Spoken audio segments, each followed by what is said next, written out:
Assalamualaikum warahmatullahi wabarakatuh. Waalaikumsalam warahmatullahi wabarakatuh. Selamat pagi anak-anak. Pagi. Gimana kabar hari ini? Baik. Alhamdulillah. Silakan ketua kelas untuk memimpin doa. Berdoa mulai.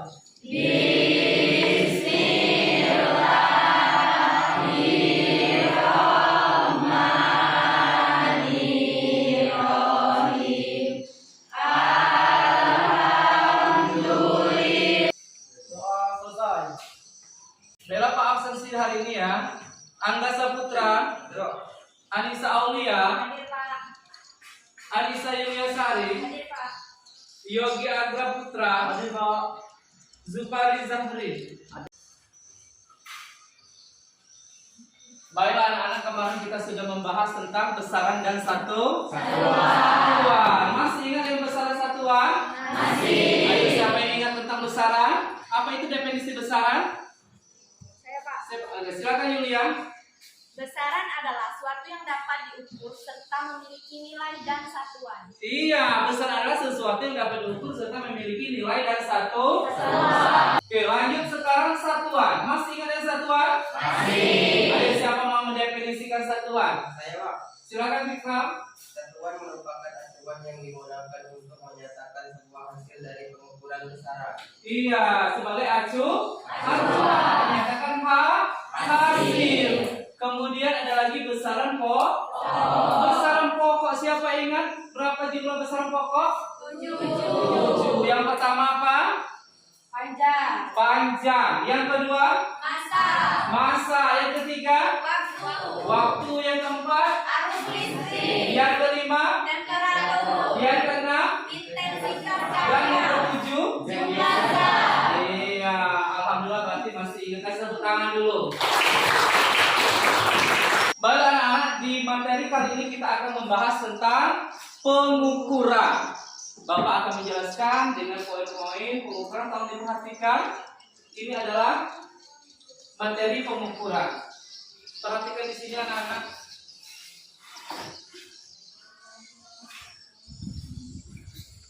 Ya. Di sini adalah pengukuran IPA Fisika untuk SMA atau MA kelas 10. 10 berapa kita? 10. Lanjut. Di sini ada tujuan pembelajaran. Pak sengaja buatkan 4 tujuan pembelajaran. Yang pertama untuk menentukan hasil pengukuran. Di sini peserta didik diharapkan untuk menentukan faktor penyebab hasil perbedaan pengukuran dengan akurat dan tepat. Yang kedua apa? Pemahaman skala pengukuran. Berarti peserta didik dapat memahami berbagai skala yang digunakan dalam alat ukur tersebut. Misalkan skala sentimeter, milimeter, mikrometer, dan dapat membaca menginterpretasikan hasil pengukuran dengan benar. Yang ketiga, apa itu? Konsistensi pengukur. Berarti peserta didik dapat mengukur objek sama menggunakan alat-alat tersebut secara berulang dan menghasilkan hasil konsisten dalam percobaan berulang. Yang keempat adalah konversi satuan. Kalian disuruh untuk dapat menyimpulkan hasil diskusi setelah melaksanakan presentasi. Lanjut. Nah, perhatikan gambar di depan. Gambar yang pertama ini apa? Mistar. Yang kedua? Meteran. Yang ketiga? Yang keempat? Oke. Sekarang kita lanjut ke penggaris atau mistar. Perhatikan di sini, mistar penggaris biasanya dipakai untuk mengukur benda-benda yang berbidang datar dengan dimensi yang standar untuk atau kecil. Satu dari macam alat ukur panjang ini biasanya dipakai untuk menggambarkan garis atau bidang lurus. Tingkat ketelitiannya adalah 1 cm. Yang kedua, kita bahas jangka sorong. Apa itu jangka sorong?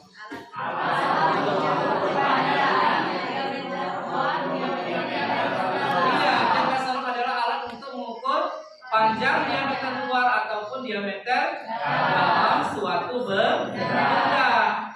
Perhatikan di sini anak-anak. Untuk tingkat ketelitian jangka saung ada 0,02 mm sampai ke 0,05 mm. Jangka saung digunakan untuk yang pertama apa? Ketebalan benda. Yang kedua, diameter dalam. Yang ketiga, diameter luar. Dan yang keempat, ya, selanjutnya kita bahas tentang mikrometer sekelo. Apa itu mikrometer sekelo? Alat ukur presisi yang digunakan untuk mengukur ketebalan, diameter luar, diameter dalam, atau panjang benda dengan sangat akurat. Iya, alat ini digunakan sebagai alat ukur presisi. Digunakan untuk mengukur ketebalan benda, diameter luar, diameter dalam, atau panjang benda dengan sangat akurat. Oke, di sini untuk membaca skala utama, baca skala utama terlebih dahulu dengan cara yang pertama apa?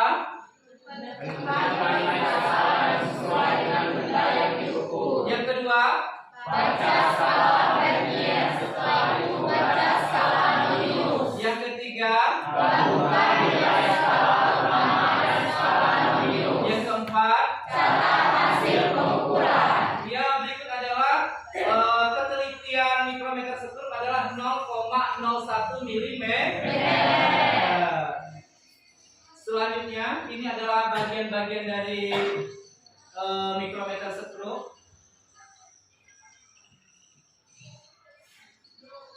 Iya, di sini adalah faktor terjadinya ketidakpastian nilai saat pengukuran. Apa yang pertama? Skala terkecil. Pada setiap alat ukur selalu terdapat nilai skala terkecil. Misalkan pada misal 1 mm, pada jangka sorong 0,1, pada mikrometer sekelo 0,01 mm. Kemudian yang kedua, ketidakpastian sistem pengukuran. Yang pertama apa? Kesalahan kalibrasi. Yang kedua, kesalahan titik nol. Ketika titik nol tidak pas, maka kita bisa melihat hasil pengukuran yang tidak pas atau akurat. Ketiga ada dan yang keempat, iya, peran alat adalah kesalahan arah pandang dalam membaca skala. Yang ketiga apa? Ketidakpastian arah. Apa yang pertama? Gerak molekul udara mengganggu penunjukan jalur alat yang sangat halus dan berbasis mikroskopi. Yang kedua apa? Fluktuasi tegangan jaringan listrik. Yang ketiga, noise atau gangguan di. Yang keempat apa? Keterbatasan pengaman dari Ya, keterbatasan keterampilan pengaman dan peralatan yang semakin canggih serta kompleks. Lanjut anak-anak, kita kesalahan pada hasil pengukuran. Dengan adanya kesalahan tersebut, maka kita harus melaksanakan ketidakpastian pada pengukuran. Hasil pengukuran besaran fisik ditulis sebagai berikut: X plus minus delta X, di mana X adalah besaran fisik yang diukur, delta X adalah ketidakpastian pada pengukuran. Kemudian alat ukur dengan skala analog. Ada dua jenis, ada skala Arrhenius dan ada skala utama. Lanjut, pengukuran tunggal. Pengukuran tunggal hanya dilakukan dalam satu kali. Pengukuran tunggal tanpa skala Arrhenius, maka dia berlaku delta X sama dengan setengah kali NST. Delta X adalah nilai ketidakpastian, NST adalah nilai skala terkecil.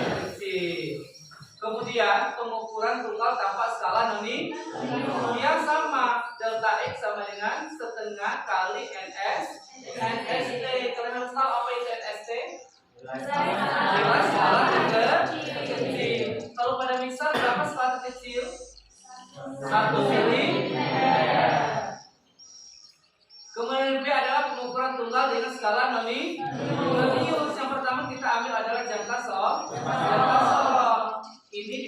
untuk mengukur ketebalan plat, diameter dalam pipa, dan diameter luar Pipa.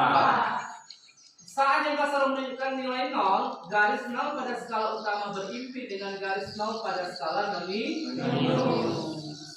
Maka didapatkan persamaan Sn sama dengan Su dibagi N. Maka berlaku delta X sama dengan setengah kali NST atau setengah kali 0,1 dapatlah 0,05 mm atau kita konversikan dalam sentimeter 0,005 cm. Yang kedua adalah mikrometer sepuluh. Dia sama seperti ini. Ketelitian di sini delta X sama dengan setengah kali NST atau setengah kali 0,01 mm. Maka didapatkan 0,005 mm. Lanjut pengukuran berulang dengan skala digital. Maka dia berlaku delta X sama dengan 1 plus minus NST. Lanjut pengukuran berulang. Pengukuran berulang nilai simpangan baku S dinyatakan dengan persamaan Sx sama dengan 1 per akar N sigma X1 kuadrat kurang sigma I kuadrat dikurang N dikurang 1, di mana X adalah simpang baku atau deviasi standar rata-rata. Kemudian untuk hasil pengukuran dapat dinyatakan dengan X plus minus X. Oke. Baiklah anak-anak, dari pemaparan yang Pak jelaskan tadi, adakah pertanyaan atau membuat kalian bingung dari materi tersebut? Tidak ada. Sebelum kita lebih dalam membahas tentang pengukuran, anak-anak ini tahu apa ini? Gelas. Terus apa? Cangkir. Terus? Tempat minum. Tempat minum. Kita ambil satu ya, adalah gelas. Kalau Bapak buka ini, kira-kira apa yang bisa diukur? Siapa ya? Coba angkat tangan. Apa ini jadi? Diameter dalam. Diameter dalam. Kemudian siapa lagi? Silakan Haikal. Diameter luar. Diameter luar. Selanjutnya silakan Repa. Iya, ternyata satu gelas ini bisa menggunakan 3 alat ukur. Ternyata gelas ini luar biasa. Tepuk tangan dulu untuk gelas. Bagaimana anak, masih semangat? Masih. Kita tepuk semangat dulu. Speak terlebih dahulu ya. Tepuk semangat.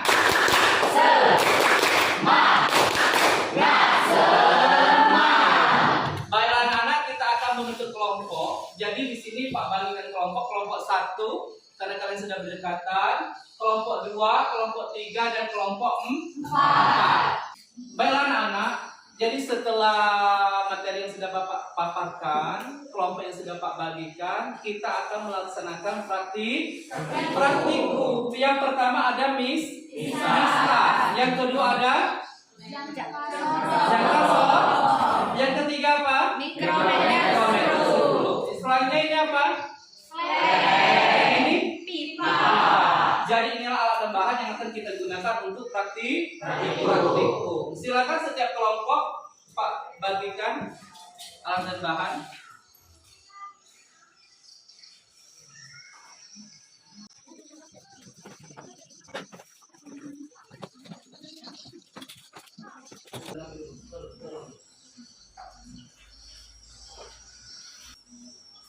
Baiklah anak-anak, alat dan bahan sudah tersedia di depan meja dan kelompoknya masing-masing. Ini adalah LKPD. LKPD ini adalah petunjuk untuk melaksanakan praktikum.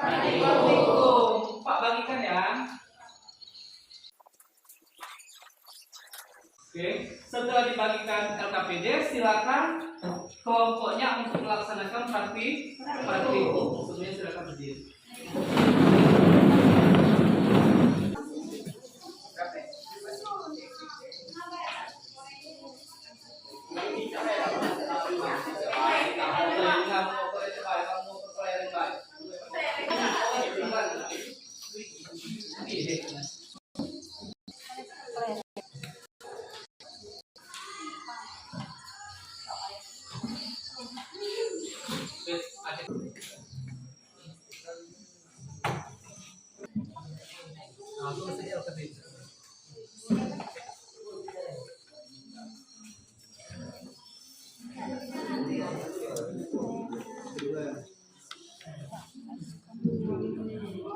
Ito na po yung second. Kilo ya. Yung miring na po yun. Yung nasabi.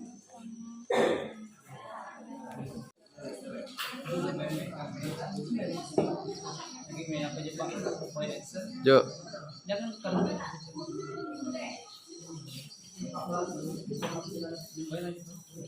Jo, jo, jo.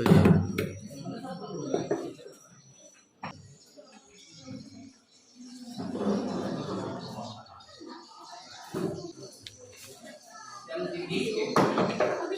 Baik apa?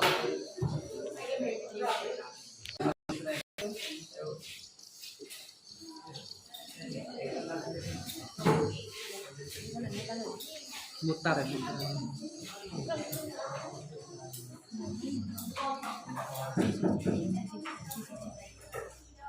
Baiklah anak-anak, untuk praktikum sudah selesai. Selanjutnya kita diskusi. Pak Wak kasih waktu 15 menit. Silakan kembali ke kelompok masing-masing. Silakan diskusikan hasil praktikum kalian.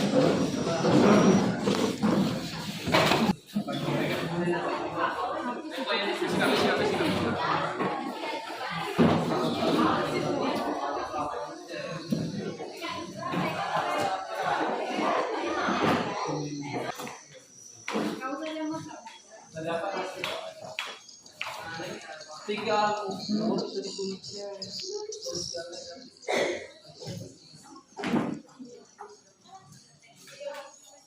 lanjut ya.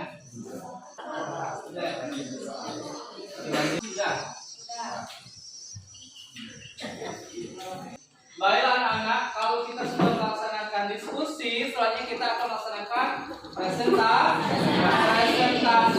Masih semangat? Masih. Ya, kita tepuk semangat dulu. Tepuk semangat.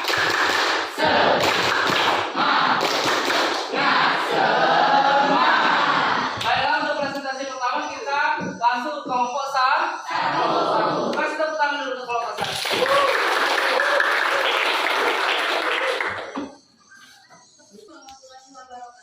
Waalaikumsalam warahmatullahi wabarakatuh. Selamat pagi. Pagi. Baiklah, dari kelompok satu akan mempresentasikan hasil kami yang disampaikan oleh Lena. Kepada Lena, saya Baiklah, kami di sini akan mempresentasikan hasil pengukuran menggunakan 3 alat ukur bermacam benda. Yang pertama, mengukur pena dengan alat ukur mistar. Posisi pena tepat lurus depan alat yaitu 15 mm dan dijadikan konversi menjadi 0,15 cm. Sebelah kanan depan pena yaitu 16 mm dan dikonversi menjadi 0,16 cm.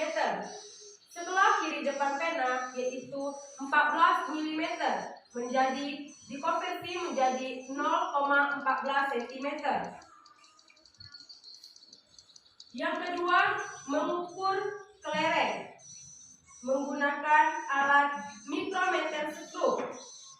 Posisi tepat lurus depan kelereng menghasilkan 16 mm dan dikonversi menjadi 0,16 cm. Sebelah kanan depan kelereng menghasilkan 16 mm dan dikonversi menjadi 0,16 cm. Sebelah kiri depan kelereng menghasilkan 17 mm dan dikonversi menjadi 0,17 cm. Mengukur pipa menggunakan alat jangka sorong. Posisi tepat lurus depan pipa menghasilkan 17 mm dan dikonversi menjadi 0,17 cm. Sebelah kanan depan alat menghasilkan 16 mm dan dikonversi menjadi 0,16 cm. Sebelah kiri depan pipa menghasilkan 15 mm dan dikonversi menjadi 0,15 cm. Baiklah, di sini kami akan menyebutkan faktor yang menyebabkan hasil ukuran yang berbeda.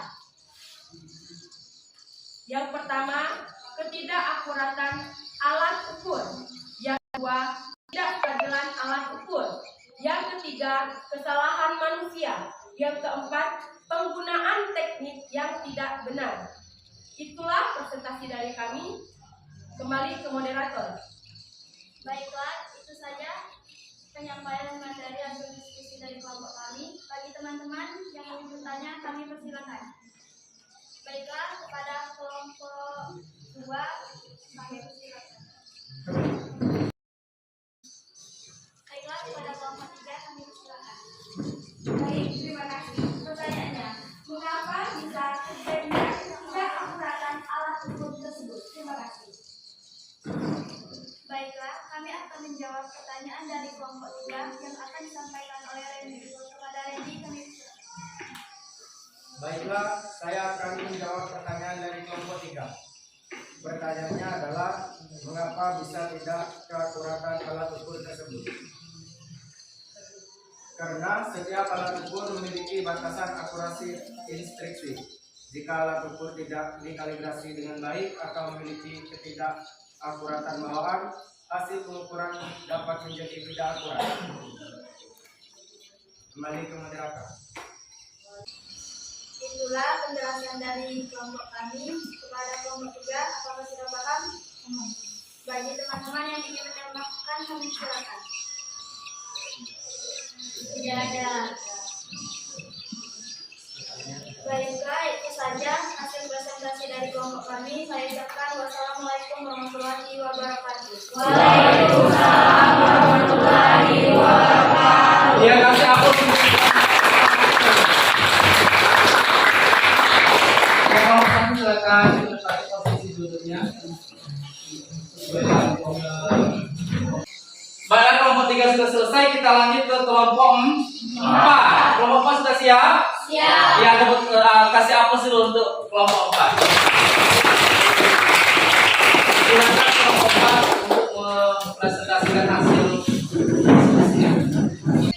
Assalamualaikum warahmatullahi wabarakatuh. Waalaikumsalam warahmatullahi wabarakatuh. Selamat pagi semuanya. Pagi. Baiklah teman-teman, kami dari kelompok 4 yang akan mempresentasikan hasil diskusi kami, yang dimana kelompok kami membahas tentang pengukuran. Untuk penjelasan lebih lanjut akan dijelaskan oleh rekan saya, yaitu Anissa Yudesari. Kepada Anissa, saya persilakan. Baik, terima kasih kepada moderator. Dari hasil diskusi kami dapat dipaparkan bahwa sebuah panel dapat diukur dengan menggunakan posisi tepat lurus depan alat menghasilkan 14,4 mm. Jika dikonversi menjadi satuan cm, 0,14 cm. Posisi sebelah kanan depan alat 14,4 mm. Dikonversi menjadi satuan cm, 0,14 cm. Posisi sebelah kiri depan alat 14,4 mm. Jika dikonversi menjadi satuan 0,15 cm.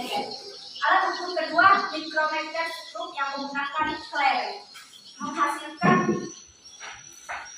tepat lurus depan alat 42 mm. Jika dikonversi menjadi satuan 4,2 cm. Posisi sebelah kanan depan alat 43 mm. Jika dikonversi menjadi satuan 4,3 cm. Sebelah kiri depan alat 44 mm. Jika dikonversi menjadi satuan 4,4 cm. Alat ukur ketiga jangka sorong yang menggunakan media ukur sebuah pipa. Posisi tepat lurus depan alat 17 mm. Jika dikonversi menjadi satuan cm, 0,7 cm. Sebelah kanan depan alat 16 mm. Jika dikonversi menjadi satuan cm, 0,16. Sebelah kiri depan alat 16 mm. Jika dikonversi menjadi satuan cm, 0,16 cm.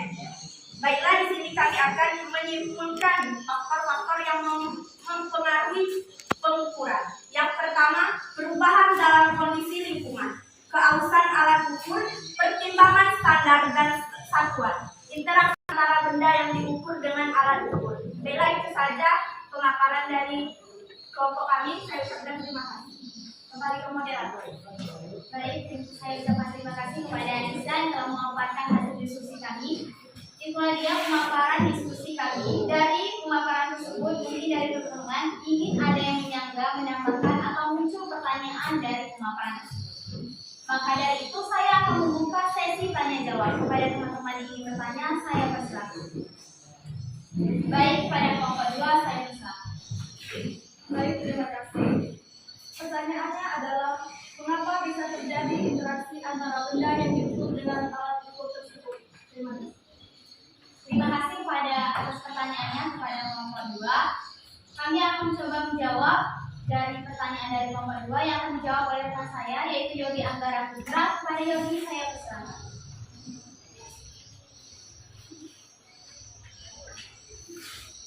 Baik, saya akan menjawab pertanyaan dari kelompok 2. Pertanyaannya yaitu interaksi antara benda yang diukur dengan alat ukur. Karena beberapa benda mungkin memiliki interaksi khusus dengan alat ukur tertentu, seperti efek konduktivitas panas pada pengukuran panjang menggunakan alat berbasis suhu. Kembali ke moderator. Terima kasih Yogi atas penjelasannya. Itulah dia penjelasan yang dapat kami jelaskan atas pertanyaan dari kelompok 2. Apakah sudah dapat dipahami? Baik, untuk kelompok 1 dan kelompok 3 mungkin ada yang ingin menyangga atau menambahkan dari penjelasan dari kelompok kami, saya persilakan. Baik, jika tidak ada, itulah dia presentasi dari kelompok kami. Saya akhiri dengan wassalamualaikum warahmatullahi wabarakatuh.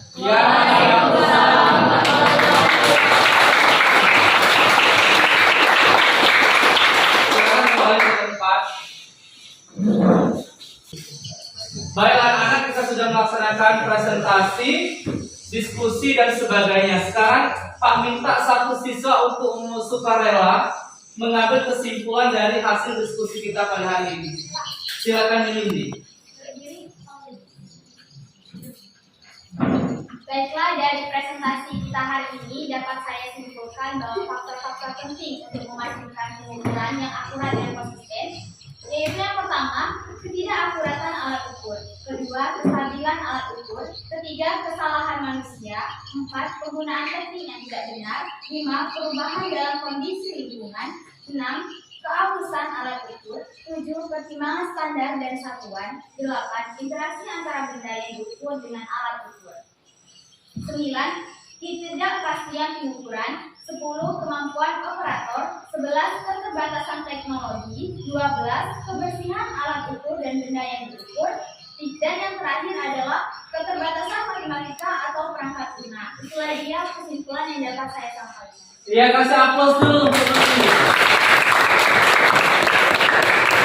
Ya, luar biasa kepada Melindi bisa menyimpulkan benar yang diomongkan Melindi tadi, bahwa banyak faktor yang bisa mempengaruhi hasil alat ukur. Yang tadi yang pertama adalah ketidakakuratan alat ukur. Yang kedua, ketidakstabilan alat ukur. Yang ketiga adalah kesalahan manusia. Yang keempat adalah penggunaan teknik yang tidak benar. Yang keempat, perubahan dalam kondisi lingkungan. Yang keenam adalah keausan alat ukur. Yang ketujuh, pertimbangan standar dan satuan. Yang kedelapan, interaksi antara benda yang diukur dengan alat ukur. Yang kesembilan apa? Ketidakpastian pengukur. Yang kesepuluh, kemampuan operator. Yang kesebelas, keterbatasan teknologi. Yang kedua-belas, kebersihan ukur dan benda yang diukur. Dan yang ke-13, keterbatasan matematika atau perangkat lunak. Paham anak-anak? Paham? Kalau sudah paham, kita akan melaksanakan evaluasi. Masih semangat anak-anak? Masih. Selanjutnya kita akan melaksanakan evaluasi. Ini ada 4 soal, dijawab dengan baik dan benar ya. Ini adalah lembar soalnya, tolong dikerjakan, diperhatikan. Semoga kalian di pertemuan ini bisa mendapatkan nilai 100.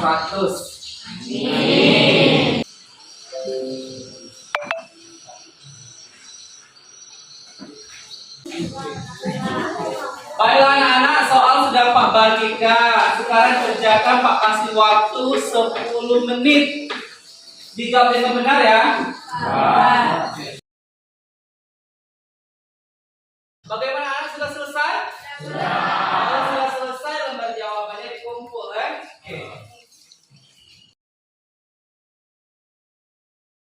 Baiklah anak-anak, setelah kita melaksanakan pembelajaran pengukuran, maka kita akan melaksanakan refleksi. Kira-kira dari pelajaran tadi yang kalian pegang 1, 2, atau 3 atau 4? 4. Yang kedua, bagian mana yang paling sulit kalian cerna dalam pembelajaran tadi? Penggunaan alat mikrometer 10. Ya, selanjutnya ada lagi yang susah dipahami? Cuma 1. Oke. Lanjut yang ketiga. Yang ketiga, apa yang kamu lakukan untuk memperbaiki dengan meningkatkan hasil belajar kamu? Mempelajari kembali di rumah. Ya, benar. Selanjutnya? Ya, literasi internet. Dari beberapa refleksi yang sudah kita bahas, materi yang sudah kita bahas,